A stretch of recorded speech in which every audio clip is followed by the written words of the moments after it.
दोस्तों, क्या आपने कभी ध्यान दिया है कि ठंड का सीज़न चालू होते यानी जैसे अक्टूबर से नवंबर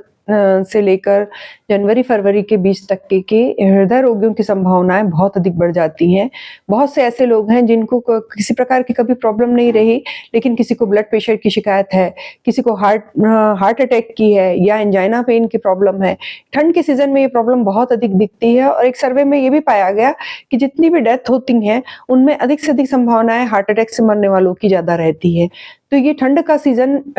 जो है वो हार्ट डिसीज़ वालों के लिए और बहुत से ऐसे पेशेंट हैं जिनके लिए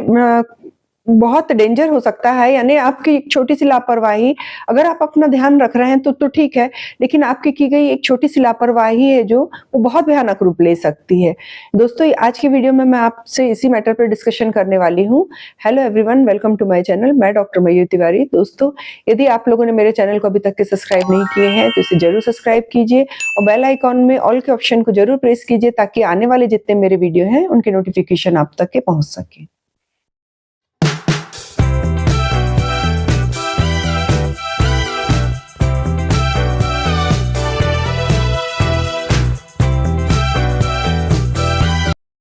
दोस्तों, हमारे बॉडी का जो सबसे बहुत इम्पोर्टेंट एक वाइटल ऑर्गन है हार्ट। हार्ट जो है हमारे जो वातावरण जो है, आसपास का अपना जो वातावरण है, उसके हिसाब से और अपने शरीर शारीरिक गतिविधियों के अनुसार अपने आप को ढालने की कोशिश करता है। हमारे शरीर का हार्ट भी और हमारी जो जिससे निकलने वाली जितनी भी नलियाँ हैं, जिनको ब्लड वेसल्स कहते हैं, ये भी कि जैसा वातावरण है, जैसा मौसम है और जैसी शारीरिक आप परिश्रम कर रहे हैं, उसके हिसाब से अपने आप को ढाल लेता है। लेकिन कई बार ऐसा होता है कि बहुत अधिक आप ऐसे समय में, ऐसे मौसम में बैठे हैं कि जो कि नॉर्मल टेम्परेचर है, लेकिन अचानक से आप ठंड में बाहर गए और बहुत अधिक एक्सट्रीम ठंड में गए और उस हिसाब से अपनी बॉडी को गर्म नहीं रखे, तो क्या होगा? नॉर्मल प्रोसेस है कि हमारे जो शरीर की जो ब्लड वेसल्स रहती हैं, ये उस ठंड से बचने के लिए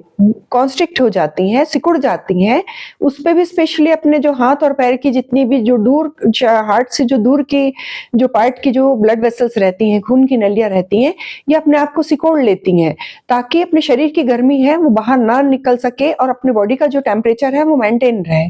लेकिन जैसे ही वो अब वो नेचुरल वर्क है, वो अपना नेचुरल वर्क कर रही हैं। लेकिन जैसे ही वो अपने आप को कॉन्स्ट्रिक्ट करती हैं,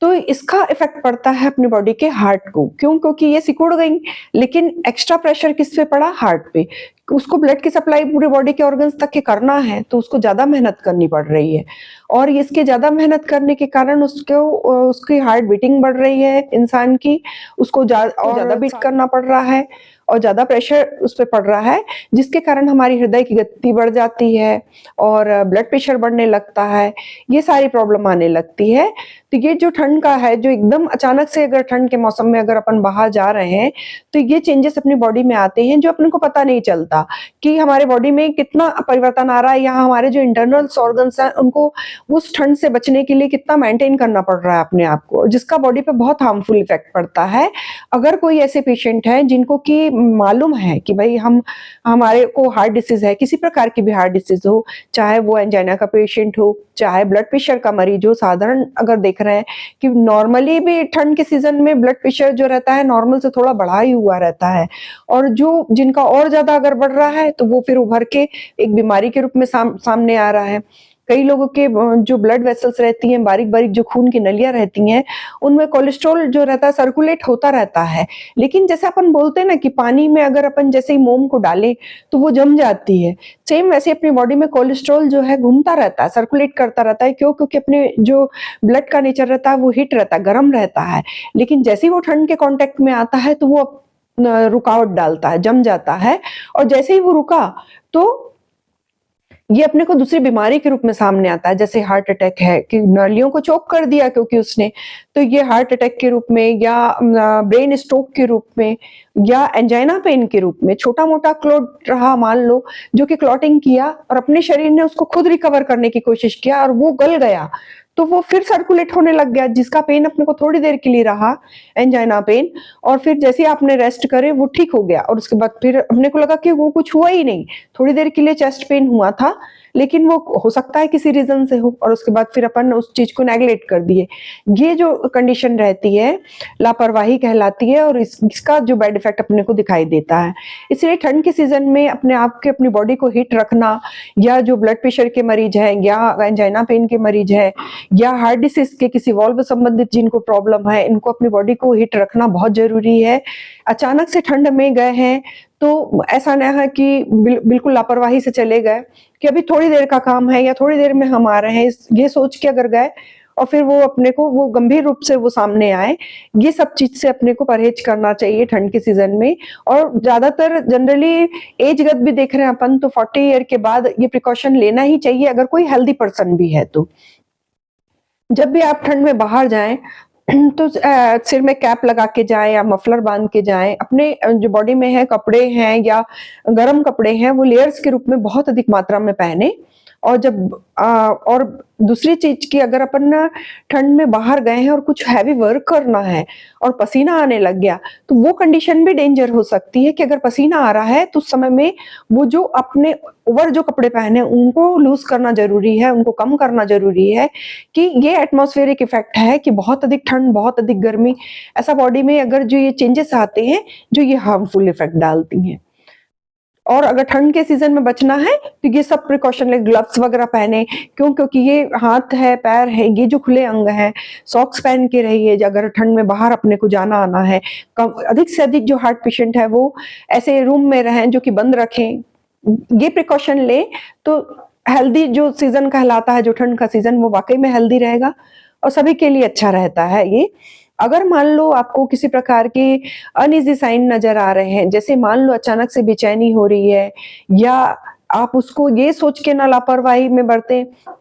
कि ये गैस्ट्रिक पेन हो सकता है, अगर एंजाइना पेन होता है तो उसके भी लक्षण ऐसे ही रहते हैं कि थोड़ी देर के लिए चेस्ट पेन हुआ, आपने आराम करे, वो थोड़ी देर में वो क्लॉटिंग डिसॉल्व हो गई, जिससे आपको ये नहीं लग रहा है कि शायद किसी और रीजन से अब तो ठीक है हम, लेकिन वो क्लॉटिंग जो है उस समय तो गल गई, लेकिन आपके बॉडी में कोई ना कोई ऐसी चीज है जो कि सर्कुलेट हो रही है, वो रहता है कोलेस्ट्रॉल रहता है, जो कि किसी समय में किसी पार्ट में ऑब्स्ट्रक्शन डाल रहा है, जिसके कारण अपने को ये फीलिंग हो रही है। अगर वो ऑब्स्ट्रक्शन हट गया तो आप इस आसान से अपने आप को हेल्दी फील कर रहे हैं, लेकिन उस समय पे आपको जांच करना जरूरी है। कुछ साइन सिम्टम्स ऐसे रहते हैं जिनको अगर आप देखें तो उसको तुरंत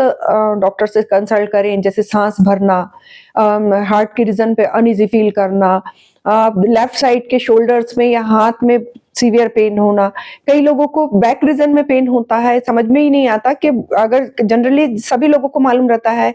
कि हार्ट अटैक के क्या साइन सिम्टम्स हैं, लेकिन कई बार ऐसा रहता है कि पूरे पूरे साइन सिम्टम्स सबको नहीं दिखते, कुछ लक्षण मिले। किसी को सिर्फ लोअर जॉ यानी अगर वो बोल नहीं पा रहे हैं, जो नीचे का जबड़ा है माउथ का, उसमें पेन हो रहा है, ऐसे लक्षण मिल रहे हैं।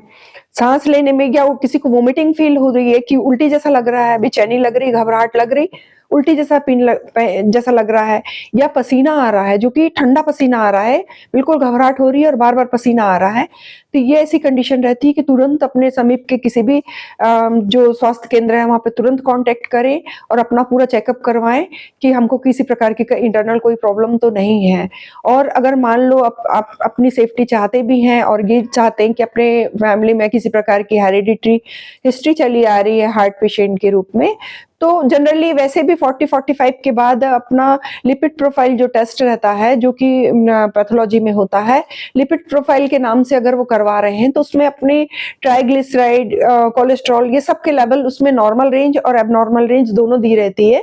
तो ये चेक करवा लें और टेंशन फ्री हो जाएं कि भाई हमको कोई किसी प्रकार की कोई प्रॉब्लम तो नहीं है। दोस्तों, यदि आपको मेरा ये वीडियो आज का इन्फॉर्मेटिव लगा हो तो आप अपने फ्रेंड फैमिली के साथ ये इसे शेयर कीजिए, और ऐसे ही इन्फॉर्मेटिव वीडियो के साथ मैं आपसे फिर से मिलती हूँ एक नए टॉपिक के साथ नेक्स्ट वीडियो में। Take care and stay safe.